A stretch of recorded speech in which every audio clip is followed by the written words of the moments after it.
Welcome back to Coaches of Louisville. Today we have coaching legend, Coach Ron Mann, who has coached at Northern Arizona University, the University of Louisville, and coaches professional athletes as well. So welcome. We're glad to have you. Thank you. It's good to be here. Yes, glad to have you back in Louisville for a little bit, Exactly. for sure. So we want to take it back to the start. Like, how did you get into running? What was your family life like? What gave you the passion for this sport? Well, how I sort of got started was I wanted to be a basketball player because I grew up in Indiana through the age of 9, and when we moved to Arizona, I always wanted to be a basketball player. So when I was in high school, I went out for the basketball team, and I wasn't very good. And so my basketball coach said, "Why don't you get out of here and go run?" So I went out of there and started running and found out that I was pretty good at it. And so at Sunny Slope High School in Phoenix, Arizona, I was able to win the state championship my senior year in the 800-meter run, or 80-yard run at the time, and earned a scholarship at Northern Arizona University. And so I was on the team at Northern Arizona, and I wasn't a great runner, but I had many great runners around me. And in 1968, when I first went to Northern as a beginning freshman, the 1968 Olympic Games were going on in Mexico City, or about to go on, and there was a group that were training in Flagstaff, and that group was Jim Ryan, George Young, Billy Mills, and a guy by the name of Conrad Nightingale. And Billy Mills was already a gold medalist, and George Young was about to become a bronze medalist in the steeplechase. So I got to know them intimately while they were in Flagstaff, and really learned about training at altitude. And then during my collegiate career, the program grew, and we were able to finish 9th at the national meet in 1971. And then I went back and coached at the high school level in Phoenix and the community college level in Phoenix, and then eventually started the women's program at Northern Arizona University in 1980, and then took over the combined program in 1982, and the rest is history. Yeah. That's awesome. When you went and started training at altitude, how was that like? Like, I know you have a lot of athletes, training at altitude now, and how was the adjustment period? Well, it was an unknown at that time. I mean, there were very few people that understood altitude training at that time. In the 1970s and 80s, there were very few people who understood altitude, and now it's a real part of everybody's training program. So you just learn to deal with it, but you didn't really think about it at the time, and it wasn't until later that really the science really followed the practice rather than the practice following the science. So, yeah. And you got into coaching first at the community college level, right? Yep. And then from there, what made you decide that you wanted to coach? Anytime you go into a profession, it's generally because you have a mentor. And my mentor was my high school coach. His name is Dave Dorr, and I still go, when I go to Phoenix, I go and see him. And he was a gentleman and a great man, and led me along the way. And so he mentored me and taught me, as well as showed me that I had potential. Okay, that's awesome. To have that potential, and now, I mean, how you've probably mentored, so many people along the way, which is pretty awesome to.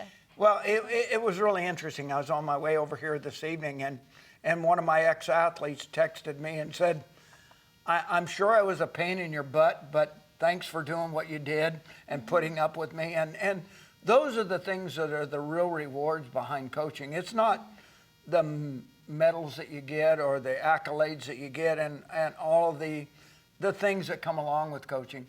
It's the interaction with the individual athletes that you're working with on a day-to-day basis. And then, this young lady, Heather Coral, is now 51 years old with families of her own, and it's more about what that's about rather than the accolades that you get personally. Sure. Yeah, I know Kat McLean speaks highly of you. She's on our elite team, and just talking about that team culture and how you care about each individual and really make sure that you had their best interest in mind, and they definitely knew that as a team culture. Yeah, that's interesting. You mentioned that because in our book that we're writing about Northern Arizona University, and it's not just about Northern Arizona, but it portrays what you're just talking about, in that it's the culture. And it was a culture that was developed at Northern Arizona during my career, and then later with, Coach Hines' career, and now Mike Smith's career. And it is a culture that is developed. And whether that's University of Louisville or any other university or any other high school, it's about developing a culture that people feel cared for and are concerned about, and yet challenged. And so you don't soften it down for what it is. You actually build people up to become the best they can possibly be, not to settle for less than they're capable of becoming. That's awesome. You went on to coach, or first went to NAU, or not first, but you went on to NAU and coached the women's team, and then took over as the head coach there. How was that transition like for you? What was the team culture like when you first got there? Well, the team culture, I took over after my mentor, Dr. Leo Haberlack, and he had developed the culture to start with, and then I cultivated that culture and refined it. It's sort of like a recipe. You have a recipe of how to make this cake, but then you decide if you add this ingredient or this ingredient, it's even better. And then Eric Hines came in after me and made that culture even better. And then now Mike Smith has got it even better than that. So it's just a matter of creating a culture and then refining that culture and then lifting up that culture to become what it's capable of becoming. Yeah, because the team effort definitely sounds like a stair step of and getting that's the what right you're people. talking about, Kat. I mean, they started the team culture here at University of Louisville.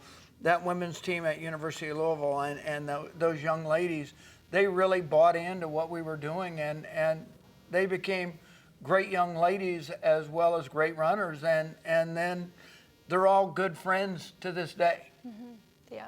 I ran with Kelsey and Kat quite a bit, and just like their stories of the team and everything, and knew Luke and Michael and all of them. Yeah. So really cool to hear their team culture stories and how they're still friends now, and some of their closest friends. Yeah, and that's what it's about. I mean, there is no such thing. There is professional running, but that's in all sports, I mean, that professional aspect of it is such a small portion of it that the rest of the learning process is so much more than the overall of becoming a great runner. There are so few great runners, but what you learn from the running experience, it far outweighs the performances that you attain. Right, for sure. Teaches you discipline, teaches you all facets of life, for sure. Under your tenure at NAU, you produced 4 NCAA champions. Can you share with us the story of your first national champion? Oh, wow. That was a neat experience. Angela Chalmers, who was won the national championship in 1986. There was a great runner from University of Wisconsin, Susie Favor, who was the all-be-all, and we talked about how to win that race. And Angela, I held her early in the season because she had many injuries during the course of that season. So I held her back a little bit, and I didn't allow her to really reach her full potential until real late in the season. I held her back, and then I said at the national meet, I said, now it's time to go. And so as the race progressed in Tucson, Arizona, she came up over the hill, and she was all by herself. And she had maybe a 50-yard lead on the rest of the field. And it was such an exhilarating experience to watch her just come into the finish line completely unchallenged and just know that she had become the best that she could possibly be. and Northern Arizona's first national champion. And what a joy that was to experience that for her and for the university. Wow, that's awesome. And to hold her back and to know, how as a coach do you figure out, okay, this is how we're, progressing the season? Is it, obviously individual as far as each athlete. Yeah. How do you really focus on that? And that was it. I told her, I said, early in the season, I said, your job is to be our number 5 runner. Okay, the next meet, I said, you can be our number 4 runner. Then you can be our number 3 runner. And then you can be our number 1 runner at the conference meet. And then unleash her at the national meet, and she knew that she was capable of winning the national championship. Wow, that's awesome. Can you, let's see, you have coached at all different levels, but what is something you have learned as a coach that could help maybe a new coach or someone, striving to get to the next level in coaching? Yeah. One of the things that people ask me regularly says, what events do you coach? And I said, I don't coach events. I coach people. Each person is different, whether I'm coaching them in a golf swing or I'm coaching them in a marathon or a half marathon or an ultra marathon. You got to look at the tools in that person's toolbox, and then you've got to accentuate the positive and decentralize what their weaknesses are, if you will, and so you build them up, and you build them up personally. I find that people run best, compete best, when they know they're cared about and concerned for, and that you have a heart for them, and not just, okay, here's how fast you can run. It's not about how fast you can run, because people, the human spirit is capable of much more than we give it credit for. So if you build them up and you give them confidence, they will far exceed their own expectations. That's awesome. Definitely the person, not the race or the distance, like you said, definitely, because that changes all the time, but the person is what makes the difference for sure. For those who follow NCAA cross country closely, you may know that NAU has absolutely dominated on the national scene. And I know you talk about that with your book and everything coming out to you, but their men's team coached by Michael Smith has won 5 of the last 6 NCAA team championships. As quoted by Michael Smith, I've often said that our team's current success is only possible because of those who came before us. Smith added, I can tell you there is no one who gave more to this program than Ron Mann. He and his family committed decades to building the NAU program into what it is today. Did you or have you played any role in mentoring Michael Smith as a coach? Interesting you should say that. I was in Flagstaff last weekend for the opening of their new high performance center.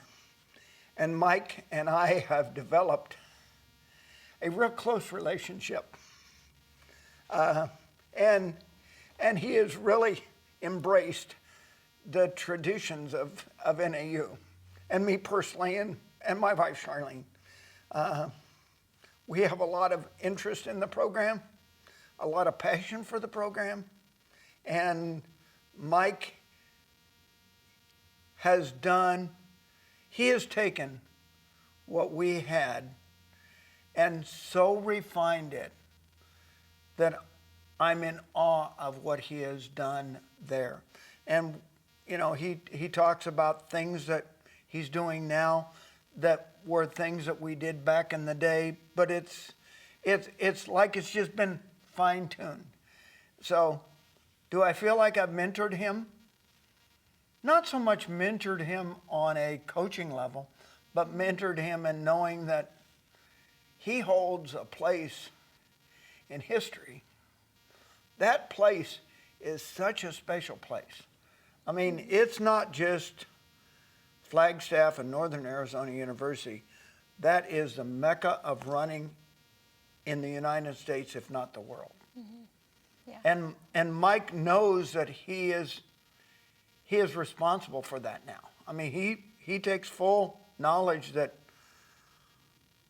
I own this place now, and I have to take responsibility for and the onus of owning it. And to be there, I mean, now he's been there for a while, but you were there for a little over 20 years. 25 right? years. 25 years. Yeah. And so, I mean, to be there, not many coaches stay 25 years in one place. What was it like being able to come back year after year and have that, not same team, as it changes, a little bit every year, but build upon it?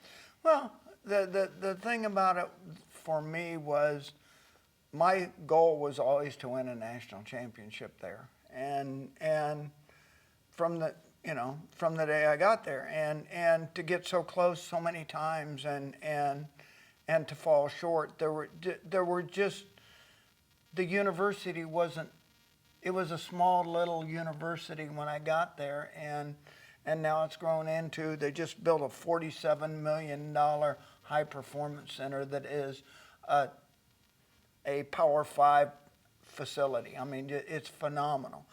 And to see that grow into what it is now, it's awesome. But going back to those early days, you felt the pride because I was an athlete there.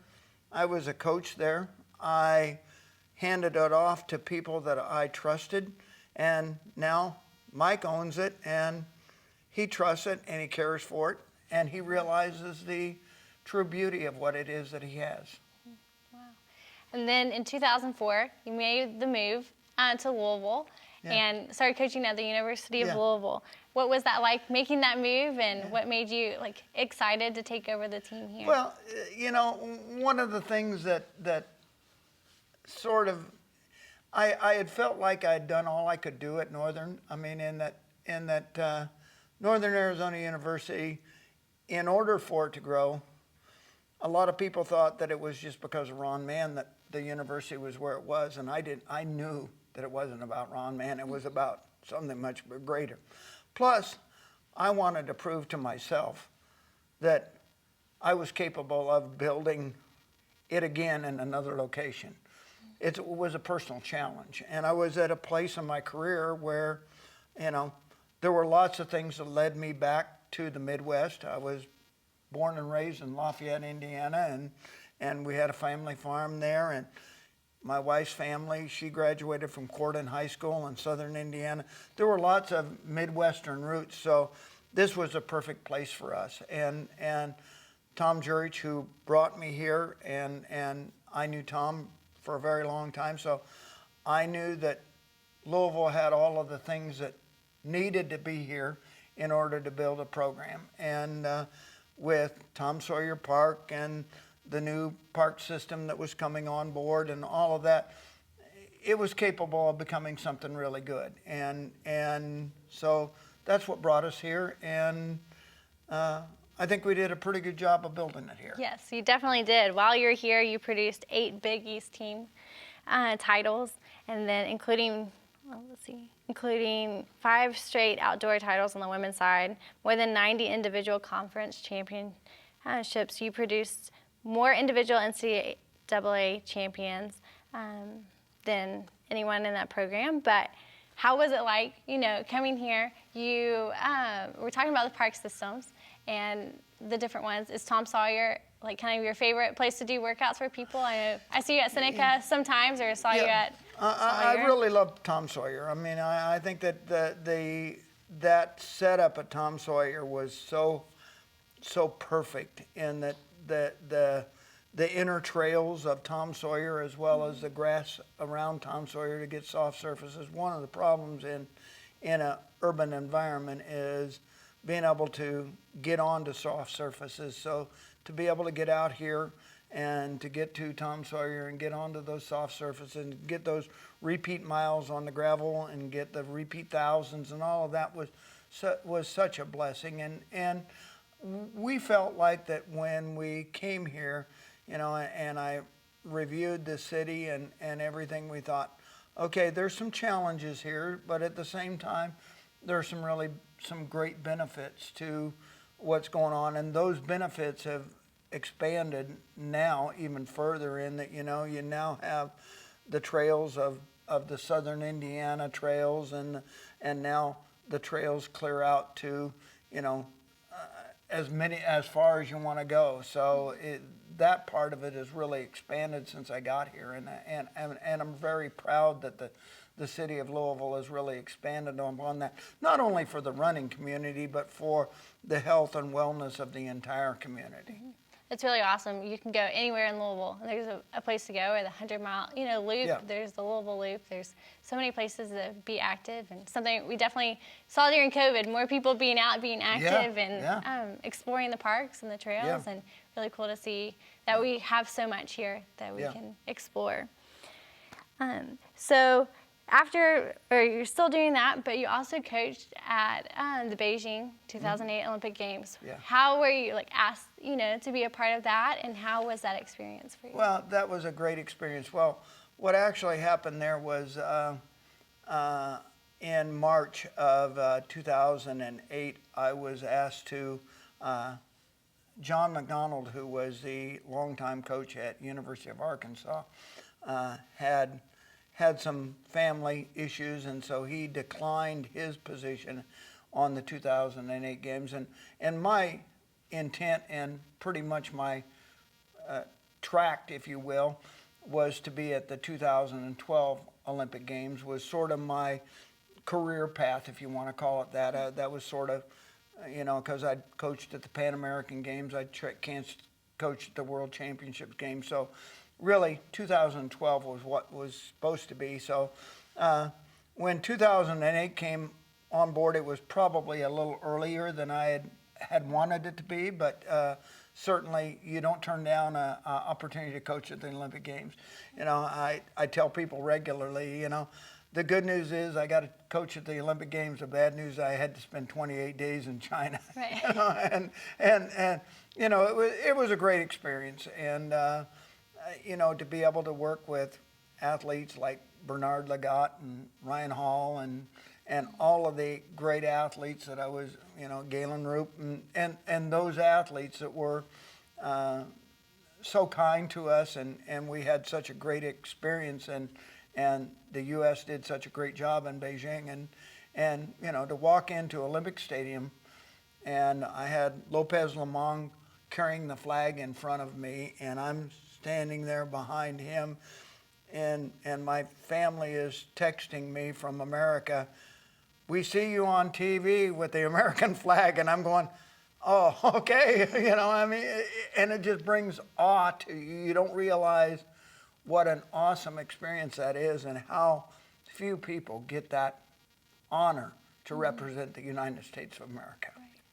That's awesome. I love the Olympics. Always am watching it and admire that. But looking back on your career, was that your goal to kind of be at that spot from when you began coaching? Yeah. How did you kind of look at your career? I'd always wanted to be an Olympic coach. I mean, I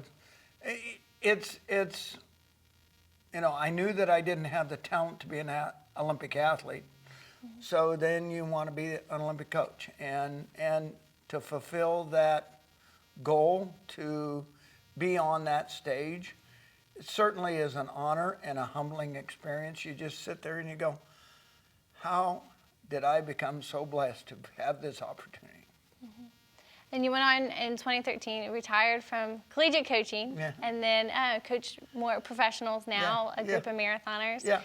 With Wesley Korir, as a lot of us here in Louisville know a lot about, and enjoyed him coming into the stores over the years, and love seeing him when he's in town. But how did you kind of make that transition? And well, I had been involved with international coaching.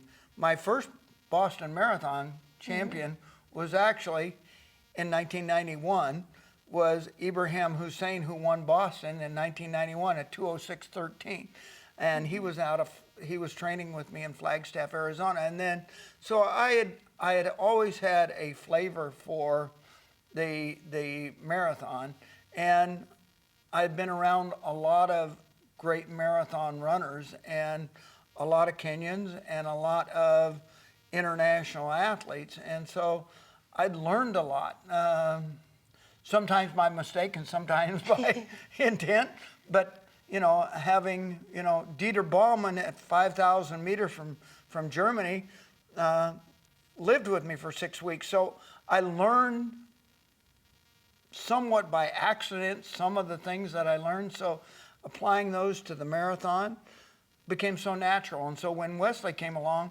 and he was a great 10,000 meter runner, but as soon as he graduated, I said, Wesley, you're a marathoner. And he didn't believe me at first until he ran Chicago the first time, and then ended up, doing very well at Chicago, and then going on and winning LA twice, and then going on to win Boston, and all of the accolades that he got, and then now his brother in his footsteps. Yeah. What was it like seeing, you knew he had that potential, but for it to click in his head, and then also to win that Boston Marathon. I remember watching that one as we here at Swags have been invested in Wesley for years and love to cheer him on, but to watch that race was a very hot day, and just how And it was really interesting. I used my altitude training in coaching him at that end, that we had talked about, okay, it's going to be hot. And heat acts a lot like altitude. I said, so don't go out fast, because these guys are going to come back to you. And so when he got to about 15, 16 miles, we said, okay, now's when you need to go. And we talked about the race plan prior to. And so at 16 miles, you start seeing him clicking off and clicking off and clicking off. And by the time you get to 21, 22, and now he's starting to make the run at it. And my phone's blowing up and it's saying, he could win this thing. He could win this thing. And so was I surprised that he won it? Not at all. Not at all. Because that was a part of his race plan. Mm-hmm. Yeah, definitely the heat. We always say here with Louisville, the heat and humidity is that poor man's altitude of, we're training through it in the summer and like how to get through it. Yeah. The summer marathon training really gets you ready for that fall marathon for sure. So if you can get through that part, that's what we always tell people around here for sure. What is Wesley up to nowadays? He was just elected for his party, so he has to go through that was the primaries, so it would be equivalent to being either a Democratic Party representative or a Republican Party representative. So he now has his party's representation. Now he'll have to, and I think it's August, he goes against his challenger in the other party and will be hopefully reelected to the parliament for Cherangani, which is his home state, if you will, in Kenya. And I believe that he'll be reelected because he's so well liked in that community, and particularly he was unelected the last term, and so now they realized that he was in fact the best candidate. So I think that he'll be reelected. Okay. That's awesome. I know I've been following it and get to see just his story and how it's progressing, and also his brother and how he just won LA Marathon not too long ago. And what is it like? You've coached one brother, coached someone else, but how is it? Obviously, you individualized each person's training, but when you're getting someone ready for a marathon, I know you said that he was in an off break right now and about to get started, but how does that marathon training kind of look for each person? So John is, every athlete, as I said, I don't coach. I coach the individual, and John's a very different individual than is Wesley. John's got more speed than Wesley does, but he doesn't have the endurance that Wesley had. So I don't have to put the speed in under John, but I have to put the endurance down under John. So we'll spend the summer building his endurance and giving him the confidence to build up that endurance. And I think that that's going to be a challenge for him because, he's a speed creature, so you want to go to your speed. You want to go to the thing that you know. And so I've got to teach him, you've got to go to the thing that you don't know, which is your endurance. And so it's going to be a challenge to bring him along with that. And I've got Edwin Kabichi over there that knows me, knows the system, and so he can, and Edwin is a speed creature also, and so Edwin can mentor him along in that regard. And you talk about your system. Is there, obviously, there's some type of formula. It's different a little bit for each person, but when it comes to workouts, do you have some favorites or something? Or I have really all kinds of favorites. There's just, and everybody talks about the signature workout, and the signature workout is a series of 400s and a series of 2-mile repeats. And it is a signature workout, and it's a workout I love to perform, but it's performed differently depending on the individual that I'm working with. If you're more of a speed creature, I emphasize the endurance portion of it. If you're more of an endurance person, I emphasize the speed portion of it to as you know, Michael Eaton was a endurance animal. I mean, an endurance animal. Still is. And still is, yeah, exactly. Where he didn't have a lot of speed, so I worked a lot with him on his speed and his cadence and so on. Same thing with Jacob Law. Jacob Law was not a very fast person, but we worked on his cadence and so on. And so, that's one of my favorite workouts. Obviously, repeat miles is always a standard of mine. And then just tempo runs. Tempo runs are always important. And the longer you can tempo, the better off you're going to be. Okay, good. Duly noted. I haven't done a marathon yet, so I'm taking all the tips I can for sure. I've heard a lot of stories about your old friend Ralph. And can you explain who this is, or does one have to experience Ralph for themselves? Yeah, you got to experience Ralph for yourself. Okay. You just got to experience it. There's no other way to experience it except putting yourself in a position where you're so uncomfortable that you've got no other place to go other than deep inside of yourself. Yes. Talking about the Kentucky Derby Marathon, we have that coming up this weekend. I know Jacob Law is running it, as well as, what would be your last-minute preps for the amateur kind of runners out there, as far as, this will, of course, air after, but as they go towards other marathons and half marathons. Yeah. So one of my key statements is, about a week before the marathon or half marathon or any race you're about to do, the hay's in the barn. If you haven't gotten done, what you do that last week probably doesn't matter a whole bunch. Whatever you feel comfortable with that last week is what you should do. We're way too close to the race to do any changing.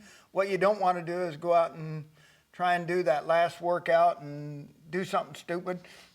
Just go into the race with confidence and enjoy the experience. Too many people, I'm an amateur golfer, okay? And I regularly say to my partner, are either of us going to play on the senior tour? If we aren't, let's just go out and have fun. And that's the truth. I'm not going to get on the senior tour, and most of these runners are not going to make it to the Olympic Games. So go out and have fun with it. Have your family out there to enjoy you and to celebrate your victories, and just enjoy the experience. Yes. Yeah. It's going to be a little rainy. I know it is. So we've definitely had a lot of people coming in this last week asking, what should I do? Like this, or like freaking out on race day plans. We're like, the same thing. You've already put in the training this week. There's nothing you can do to make you any faster. Have fun. Yes, have fun. You've put the hard work in, so now it's time to reap the benefits of that. Well, being in a running store, we always love to hear about shoes. And what's your take maybe on carbon-plated shoes, or what's your favorite type of, running shoe at the moment? I know we were talking about Hoka before we started, like coming on the cushion. Yeah, I think there's a number of shoes that are very, very good. Hoka, I think, is doing a great job of designing some shoes, and shoes are very individualistic. For me, my ancestry is from Germany, so the Adidas shoe fits me well because that's Adidas, which was made in Germany. Okay, and if you got a little narrower foot, maybe the Nike shoe is a little bit more. And everybody talks about the Nike Fly and all of that, and the 3% and all of that. Well, the 3% matters for that marathoner that's going to run 2:06 to 2:02, but it's probably not going to make a whole bunch of difference to the person that's running 3 hours. So find a shoe that's comfortable for you. The ASICS shoe is a great shoe. John runs in the ASICS shoe, and he does a great job in that. Wesley ran in the Nike shoe, and University of Louisville runs in Adidas as well as Northern Arizona. So I think there's a number of shoes, and Northern Arizona Elite runs in Hokum. So, I think that the key is find something that fits your foot. And I know a lot of people who have a little wider foot that really enjoy the New Balance shoe because it comes in multiple widths. Yep. It's just like, with individual training plans. It's the same thing with shoes. You got to get the right one for the right person, or it might not work. And the key is, and I'm going to plug you here a little bit. I can do that. I think the key is don't go into a non-running store and expect to get fitted well. You need to go in and be with some people that understand the running environment and can fit the shoe to your foot. Yeah, for sure. Well, kind of wrapping it up tonight, but what's your next steps? I know you're writing a book right now, and there's other things going on, so we'd love to hear a little bit about it, if you can share about it. The book is about the history of Northern Arizona, and not just about Northern Arizona University, but running in Flagstaff. And the book is called Running Up the Mountain, Flagstaff Altitude, Lumberjack Attitude, and the Making of a Distance Dynasty. And it's about how Flagstaff's culture has become a culture that is welcoming towards running. And, when the Boston Marathon is on, where in a lot of places, in Buffalo, New York, they go to the bars and watch the Buffalo Bills. Well, in Flagstaff, Arizona, they go out and watch the Boston Marathon in the bars. That's what they do. And I think that anytime you can create a culture that celebrates the sport that you guys love, it's important. That's what makes, everybody says, well, what makes Kenya so good? Well, every little kid in Kenya wants to run. That's what they want to do. So we need to make every little kid in Louisville, Kentucky want to run. And that's good for them. It's good for their health. It's good for their mental attitude. It's good for what's going on. And the Louisville environment is becoming that, because with the new indoor facility on the west end and all of the outdoor facilities that are available to us, we need to embrace the running community. It's really cool to see with the indoor facility how many races we've had this past year, and how it's just going to continue to progress. But that running community to us is so special. It's not something that you can start as a young kid, but you can also do at 80, 90 years old. I mean, the amount of people in the Boston Marathon that were older but had either gotten into running later, just the stories that anyone can get out and run. It just takes the time. It doesn't matter how fast you think you are, how slow you think you are, whatever, in between, no matter what speed, we're all going the same distance, and it's about how far you can get your body to go. And how you enjoy it. For sure. It almost becomes it's a culture, but it's also a little bit of a religion, in that you go inside of yourself and you believe in you, and you become the best you can be, and then you give that away to others. That's what running is about. Right, for sure. Well, thank you so much for coming on today and letting us get to talk and pick your brain a little bit. I've enjoyed it for sure. Thanks for coming in. You're welcome.